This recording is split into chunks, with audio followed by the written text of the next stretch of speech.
اپنے مقصد کے لیے، اپنی تکلیف کو لے کے، اپنے حالات کو لے کے، اپنی محبت کو لے کے.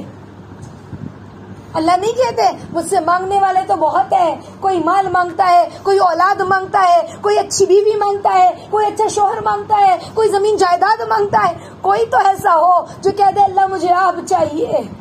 کوئی تو ایسا ہو جو اللہ کے نبی کی یاد میں روئے. کوئی تو ایسا ہو جو اللہ کے دین کے لیے روئے.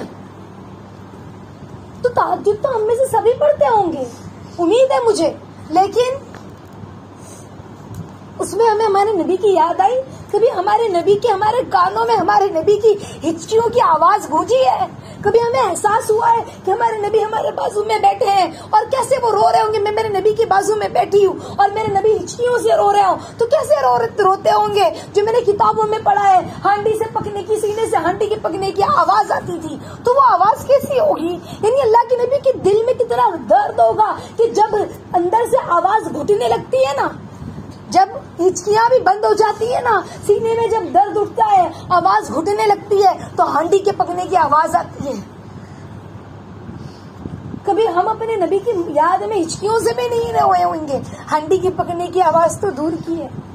تو محبت تو یاد دلاتی ہے. کبھی سوچا ہے رات میں لیٹے لیٹے اماں کی یاد آتی ہے نا، بیٹی سسرال میں ہے تو آنسو آ جاتا ہے، شوہر کی یاد آتی ہے نا تو آنسو آ جاتا ہے، بھائی بہنوں کی یاد آتی ہے نا آنسو آ جاتا ہے. کسی کو پتا بھی نہیں چلتا، بازو میں شوہر لیٹا ہے، معلوم نہیں پڑا ہے کہ بیوی روتے روتے سو گئی ہے.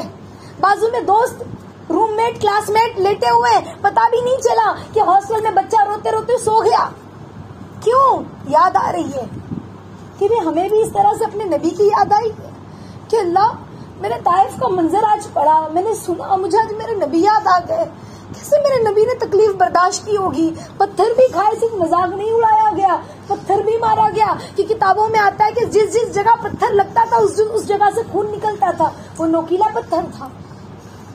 آج بھی لوگ جب طائف جاتے ہیں نا، مدینہ سے مکہ جاتے ہیں، وہاں سے طائف جاتے ہیں، ہاں، حج کرنے، عمرہ کرنے، دیکھنے کے لیے، ہاں، زیارت کے لیے، تو لوگ بتاتے ہیں کہ طائف کا علاقہ ہم تو بس سے گئے تھے، ہم تو اس طرح گئے، لیکن اس پہ بھی ہمیں تکلیف ہوئی. اتنی زیادہ دھوپ تھی کہ ہم جب بس سے بھی باہر اترے تو ہمیں ایسا لگ رہا تھا کہ ہمارا دماغ کھول رہا ہے، اتنی دھوپ تھی اس میدان میں.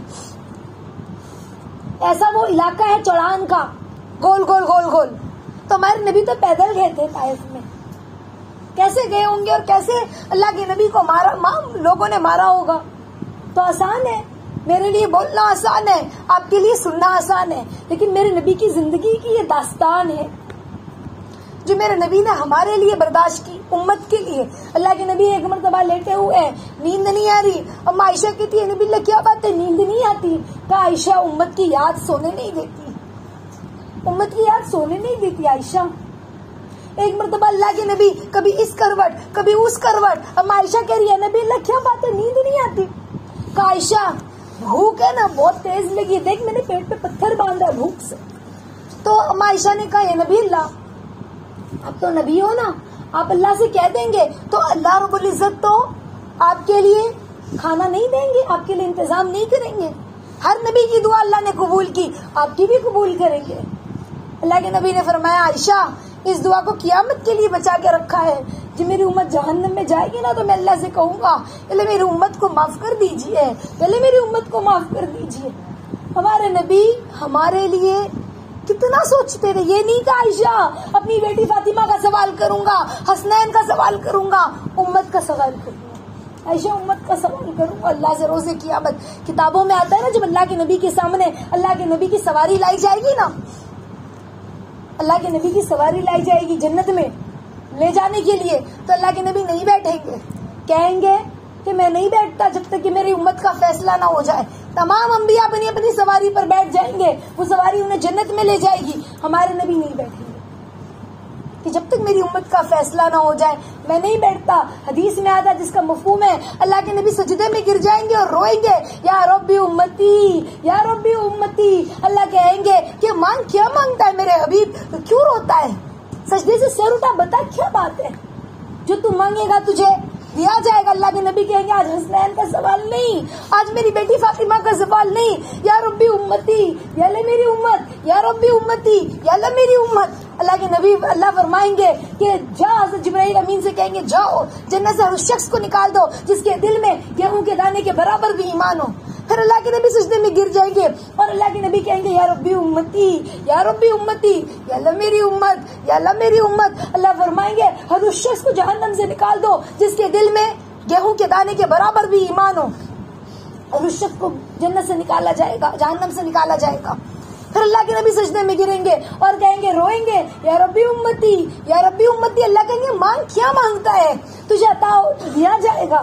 کہ اللہ آج حسنین کا سوال نہیں, آج فاطمہ کا سوال نہیں, یا اللہ میری امت. اللہ کہیں گے سجدے سے سر اٹھاؤ میرے حبیب, سجدے سے سر اٹھاؤ, جاؤ جبرائیل امین ہر اس شخص کو جہنم سے نکال دو جس کے دل میں رائی کے دانے کے برابر بھی ایمان ہو. اللہ کے نبی پھر سجدے میں گریں گے اور کہیں گے یا ربی امتی. اللہ کہیں گے جاؤ جبرائیل ہر اس شخص کو جہنم سے نکال دو جس کے دل میں ذرے کے برابر بھی ایمان ہو. اللہ کے نبی پھر روئیں گے یا ربی امتی یا ربی امتی. اللہ فرمائیں گے ہر اس شخص کو جہنم سے نکال دو جس نے زندگی میں ایک بار بھی مجھ سے ڈرا ہو یا ایک بار بھی اس نے دل سے کلمہ پڑھا ہو. اللہ ہر اس شخص کو جہنم سے نکال دے. تو کس کے لیے روئے ہمارے نبی, ہمارے لیے. کس کے لیے غم کھایا, ہمارے لیے در تکلیف برداشت کی. لیکن ہم نے کبھی اللہ کے نبی کو یاد کیا اس طرح؟ 20 سال 30 سال 40 سال 50 سال کی زندگی گزر گئی, مجلس میں اللہ کے نبی یاد آئے, بس 24 گھنٹے کی زندگی میں ہمیں ہمارے نبی کی دکھ اور تکلیف کب یاد آئی کہ روزی قیامت اللہ کے نبی کے سامنے کیسے کریں گے. ہمارے نبی نے ہم سے اتنی محبت کی, حدیث میں آتا جس کا مفہوم ہے اللہ کے نبی بیٹھے ہیں, صحابہ بیٹھے ہیں, اللہ کے نبی غمزدہ ہے اور کہہ رہے ہیں کہ مجھے میرے بھائیوں کی یاد آتی ہے. صحابہ نے کہا یا نبی اللہ, کیا کہا صحابہ نے, یا نبی اللہ ہم آپ کے بھائی نہیں, کہا تم تو میرے صحابہ ہو, تم تو میرے صحابہ ہو. میرے بھائی تو وہ ہے جنہوں نے مجھے نہیں دیکھا اور مجھ پر ایمان لایا, وہ میرے بھائی ہیں, وہ میرے بھائی. تو اللہ کے نبی نے ہمارے لیے تکلیف برداشت کی, ہمارے لیے غم سے, ہمارے لیے. اللہ فرماتے ہیں کہ ہمارے نبی سے آپ کہو تو وہ پہاڑ کو سونے چاندی کا بنا دیا جائے تاکہ یہ آپ کے ساتھ چلے. اللہ کے نبی نے کہا یا اللہ میں ایک وقت کھاؤں تو آپ کا شکر ادا کروں, ایک وقت بھوکا رہوں تو اپنی امت کے ان لوگوں کو یاد رکھوں کہ جو بیچارے بھوکے ہیں. ہمیں یاد کیا اس وقت میں بھی, یہاں تک کہ معراج بھی گئے نا تو ہمیں نہیں بھولے. السلام علینا وعلی عباد اللہ الصالحین. اپنی امت کو یاد رکھا, اپنی امت کو یاد رکھا. جب ہمارے نبی کا دنیا سے پردہ کرنے کا وقت تھا نا, جب دنیا سے پردہ کرنے کا وقت تھا نا, تو اللہ کے نبی صلی اللہ علیہ وسلم یا ربی امتی یا ربی امتی, ہمارے نبی کی زبان مبارک پر بس یہی بات تھی, یا اللہ میری امت یا اللہ میری امت یا اللہ میری امت. اور جب روح قبض کرنے کا وقت آیا, دنیا سے لے جانے کا وقت آیا, دنیا سے پردہ کرنے کا وقت آیا, تو پھر اللہ کے نبی نے ملک الموت سے کہا کہ مجھے جو تکلیف ہو رہی میری امت کو بھی ہوگی. کہا ہاں یا نبی اللہ, کہ اللہ سے کہہ دو کہ میری امت کی پوری تکلیف مجھے دے دے. کس کی تکلیف مانگی, اپنے بیٹوں کی, بیٹیوں کی, ہاں اپنی بیویوں کی نہیں, امت کی تکلیف مانگی کہ میری امت کی تکلیف مجھے دے دو. حسنین کی تکلیف نہیں مانگی, اپنی امت کی مانگی. اللہ جانتے ہو آپ لوگ, جب اللہ کے نبی صلی اللہ علیہ وسلم ایک مرتبہ سوئے ہوئے تھے نا, تو جب اللہ کے نبی کی آنکھ کھلی تو اللہ کے نبی رو رہے ہیں. تو غالباً اللہ کے نبی اپنی کسی پھوپھی کے گھر پر سوئے ہوئے تھے, تو کہا کہ اے نبی اللہ کیا بات ہے, آپ غمزدہ ہو. بڑے غمزدہ تھے, آنکھوں میں آنسو تھا. کہا مجھے خواب میں مٹی دکھائی گئی یا خون دکھایا گیا, اور میں نے پوچھا کہ یہ کیسی مٹی کیسا خون ہے, تو مجھے بتایا گیا کہ یہ آپ کے نواسے ہیں, یہ آپ کے اہل ہیں جن کو شہید کیا جائے گا, جن کو شہید کیا جائے گا. لیکن اللہ کے نبی نے آخری وقت میں اپنے اہل کا سوال نہیں کیا, ہمارے لیے روئے. کس کے لیے روئے, ہم امت کے لیے روئے. یا ربی امتی یا ربی امتی, یا اللہ میری امت یا اللہ میری امت. اور پھر اللہ کے نبی ملک الموت نے اللہ سے کہا کہ اللہ حبیب کہتے ہیں کہ پوری امت کی تکلیف دے دیجئے. تو اللہ نے کہا کہ نہیں, کہہ دو ایسا نہیں ہو سکتا. تو کہا کہ پونی تکلیف, کا نانا ایسا نہیں ہو سکتا. کہا آدھی تکلیف, کا ٹھیک ہے, پوری امت کی آدھی تکلیف اللہ کے نبی اپنے ساتھ لے گئے. جانتے ہو روح نکلنے کی تکلیف کیا ہوتی ہے, کتابوں میں آتا ہے روح نکلنے کی تکلیف ایسی ہوتی ہے کہ اگر فرشتے جس کی روح نکل رہی ہو نا اس کو چاروں طرف سے پکڑ کر نہ رکھے تو وہ انسان پاگلوں کی طرح جنگل میں بھاگے. جیسے زندہ چڑیا کو آگ میں ڈال دیا جائے نا اسے کیسی تکلیف ہو, جیسے زندہ بکری کی کھال کھینچی جائے تو اسے کیسی تکلیف ہو, ایسی تکلیف ہوتی ہے روح نکلنے کی. وہ تکلیف ہمارے نبی نے ہماری آدھی لے گئی. بولنا آسان ہے, محبت کی ہے. ہم نے کون سی محبت کی سمجھ میں آ رہا ہے محبت کسے کہتے ہیں؟ جسے ہم محبت کہتے ہیں نا وہ تو دعوے ہیں دعوے. محبت تو اللہ کے نبی نے ہم سے کی تھی اپنی امت سے. ہمیں نہیں دیکھا ہمیں یاد کیا, ہمیں نہیں دیکھا ہمیں یاد کیا. کتابوں میں ایک واقعہ بھی ملتا ہے کہ ایک مرتبہ جبرائیل امین آئے, کہا کہ میں جہنم کی سیر کر کے آیا ہوں. کہا اچھا, کہا جہنم کے 7 درجے ہیں. پہلے درجے میں منافق ہوں گے, پھر یہودی ہوں گے, نصارہ ہوں گے, مجوسی ہوں گے, اس طرح سے ہر درجے کے بارے میں بتایا. اور کہا 7ویں درجے میں تو جبرائیل امین خاموش. کہا بتاؤ جبرائیل امین 7ویں درجے میں کون ہوں گے؟ تو جبرائیل امین نے کہا یا نبی اللہ آپ کی امتوں کی 7ویں جہنم کے حصے میں, وہ آپ کی امت کے لیے ہے. تو اللہ کے نبی غمزدہ ہو گئے, پریشان ہو گئے, ایک کمرے میں بند ہو گئے, اتنا روئے اور غمزدہ کمرہ ہی نہیں کھولتے. چپ چاپ نماز پڑھنے کے لیے باہر نکلتے, پھر آتے اور کمرہ بند کر لیتے. صحابہ کی ہمت نہیں ہو رہی, پوچھے تو کیسے پوچھے. اور کیا ہوا اللہ کے نبی کو کسی کو پتہ ہی کوئی نہیں ہے. ابو بکر صدیق رضی اللہ تعالیٰ عنہ اپنی بیٹی پر ناراض ہو رہے, ضرور تو نے کچھ کہا ہوگا اپنے شوہر سے یعنی اللہ کے نبی سے, تبھی اللہ کے نبی ناراض ہے. حضرت عمر رضی اللہ تعالیٰ عنہ جو ہے وہ اپنی بیٹی کو ناراض ہو رہا ہے, حضرت حفصہ کو, کہ ضرور تو نے کچھ کیا ہوگا, تبھی اللہ کے نبی کا یہ حال ہے. اور سارے صحابہ اللہ کے نبی کے دروازے کے باہر بیٹھے کہ اللہ کے نبی کچھ جواب آئے, پتہ نہیں کیا بات ہے. سب صحابہ بھی پریشان. اور کچھ دن بعد اللہ کے نبی نے دروازہ کھولا اور اللہ کے نبی کے چہرے پہ مسکراہٹ. اب جا کے صحابہ کی ہمت ہوئی اللہ کے نبی سے کچھ پوچھے کہ یا نبی اللہ کیا بات ہے, آپ مسکرا رہے. تو کہا کہ پورا واقعہ بتایا کہ جبرائیل امین آئے تھے اور اس طرح سے کہہ گئے تو میں بہت دکھ مجھے پہنچا. میں نے اللہ کو بہت منایا, میں نے اللہ سے بڑی دعا کی کہ اللہ جہنم سے نکال دیجیے, اللہ میری امت کو جہنم سے بچا لیجئے. تو اللہ نے مجھ سے وعدہ کیا کہ 70,000 لوگوں کو تیری امت میں سے بغیر حساب کتاب کے جنت میں داخل کروں گا, اور ہر ایک کے ساتھ 70,000 ہوں گے, اور ہر 70,000 لوگوں میں ہر ایک کے ساتھ 70,000 ایسے ہوں گے جو بغیر حساب کتاب کے جنت میں داخل ہوں گے. کتنا اللہ کو منایا, کتنا روئے. کہ کتابوں میں آتا ہے رونے کی وجہ سے چہروں پہ نشان آ گئے تھے اللہ کے نبی کے آنسوؤں کے. کس کے لیے روئے؟ ہمارے لیے روئے, ہمارے لیے غم کھایا, ہمارے لیے تکلیف برداشت کی. ہم نے کیا دیکھا؟ ہمارے لیے بولنا آسان ہے کہ ہم نے محبت کی, لیکن محبت تو اصل اللہ کے نبی نے ہم سے کی. ہم نے کیا محبت کی؟ کتابوں میں آتا ہے کہ جب قیامت قائم ہوگی نا تو سب سے پہلے اللہ کے نبی صلی اللہ علیہ وسلم کے قبر مبارک کو کھولا جائے گا اور سب سے پہلے اللہ کے نبی کھڑے ہوں گے. تو اللہ کے نبی صلی اللہ علیہ وسلم اپنے آس پاس دیکھیں گے تو ظاہر سی بات ہے جب قیامت آئے گی نا تو ساری دنیا ایک چٹیل میدان ہو جائے گی.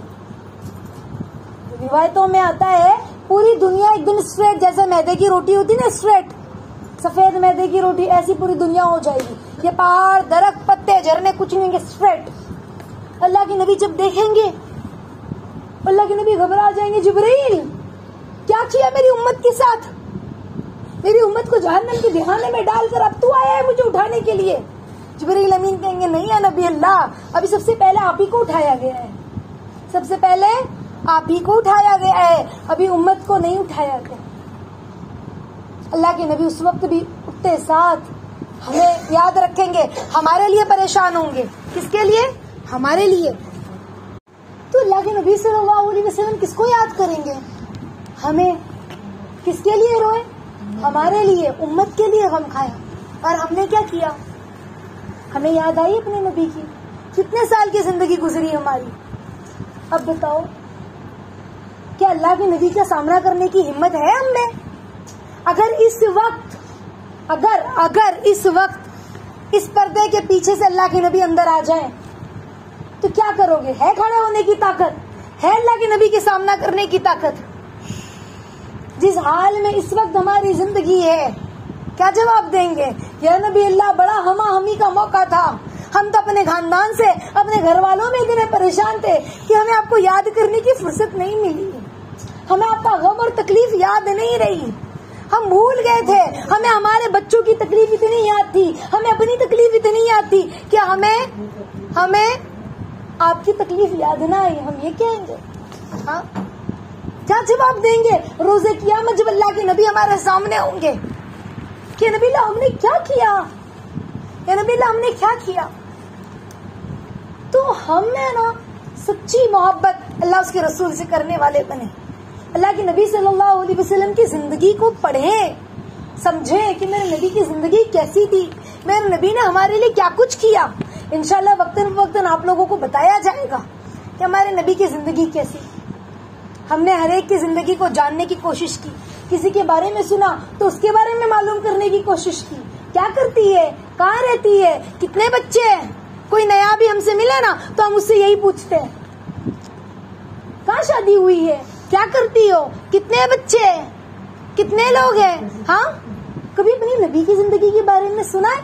کتنے لوگ آج بھی کتنے مسلمان ایسے ہیں کہ اگر ان سے پوچھا جائے کہ ہمارے نبی کی کتنی بیٹیاں تھی تو کہتی ہے کہ 2 نہیں 4 نہیں 3 4 شاید، ہاں 3 شاید، ایسے۔ کون کون سی تھی؟ تو فاطمہ اور شاید حفصہ نہیں، اور نہیں زینب نہیں، یعنی ان کا نام بھی نہیں معلوم کہ نام کیا تھا، کتنی بیٹیاں تھی، ہمیں ہی نہیں معلوم، تم اپنی اولاد کو کیا بتائیں گے؟ ہمیں ہی نہیں معلوم ہمارے نبی کی زندگی، تم اپنی اولاد کو کیا بتائیں گے؟ اور ہم دعویٰ کرتے ہیں کہ ہم عاشق رسول ہیں، ہم دعویٰ کرتے ہیں کہ ہمیں اپنے نبی سے محبت ہے، حالانکہ ہمیں ہمارے نبی کی زندگی کے بارے میں معلوم ہی کوئی نہیں ہے، حالات زندگی۔ تو انشاءاللہ ساتھیوں اپنے نبی کی زندگی کو سمجھے، پڑھے، اور اپنے نبی، ہمارے نبی نے ہمارے لیے کیا قربانیاں دی اس کو دیکھیں انشاءاللہ۔ تو آج کا سبق کیا ہے ہمارا جانتے ہو؟ تھوڑی دیر انشاءاللہ ہم بیٹھ کر عصر کی نماز کے بعد ہو سکے تو، اور نہیں تو رات میں سونے سے پہلے، اور ابھی جانے کے بعد اگر عصر کی نماز پڑھ کر فوراً سبق پر عمل کرتے تو بہت اچھی بات ہے۔ تھوڑی دیر آنکھ بند کر کے قبلے کی طرف رک کر کے، بھلے وضو ہے نہیں، نماز ہو نہ ہو، ناپاکی کی حالت میں بھی پڑھ سکتے ہیں، تھوڑی دیر بیٹھ کے اللہ کی نبی کو یاد کرتے ہوئے، ابھی ہم نے اللہ کے نبی کے واقعات کو سنا نا، ان کی محبت، ان کی ہمارے لیے قربانی، ان کا بچپن، ان کی جوانی، ان کا ہمیں یاد کرنا، تھوڑی دیر بیٹھ کر اپنے نبی کو یاد کرتے ہوئے ہم کیسے درود پڑھیں، میں جیسے بتا رہی نا ویسے انشاءاللہ، یہ آج کا سبق ہے۔ صلی اللہ علیہ وسلم، صلی اللہ علیہ وسلم، صلی اللہ علیہ وسلم، صلی اللہ علیہ وسلم، محمد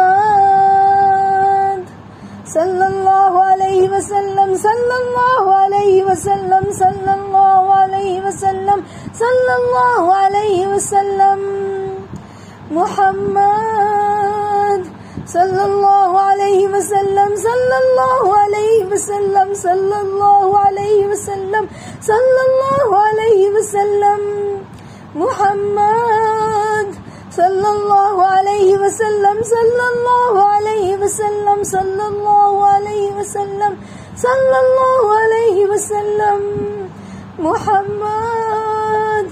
اس طرح سے ہمیں ایک تسبیح درود پڑھنی ہے، اپنے نبی کو یاد کرتے ہوئے، ان کی قربانیوں کو یاد کرتے ہوئے، اور آپ کے دل کی کیا کیفیت ہے، آپ کیا سوچ رہے تھے، آپ کے دل کا کیا حال تھا، آپ کے دل میں دماغ میں کیا چل رہا تھا، وہ سب آپ نے کل آ کے بتانا ہے، ٹھیک ہے؟ انشاءاللہ سبق پر ابھی عمل کرنا ہے، ہو سکے تو بستر پر رات میں سونے سے پہلے کچھ دیر اس طرح سے سب کام سے فارغ ہو کر، سب کی خدمت سر انجام دینے کے بعد بستر پر لیٹ بیٹھ کر قبلے کی طرف رک کر کے تھوڑی دیر اس طرح سے پڑھ کر اپنے نبی کو یاد کرتے ہوئے، اپنے نبی پہ درود بھیجتے ہوئے ہم سو جائیں انشاءاللہ۔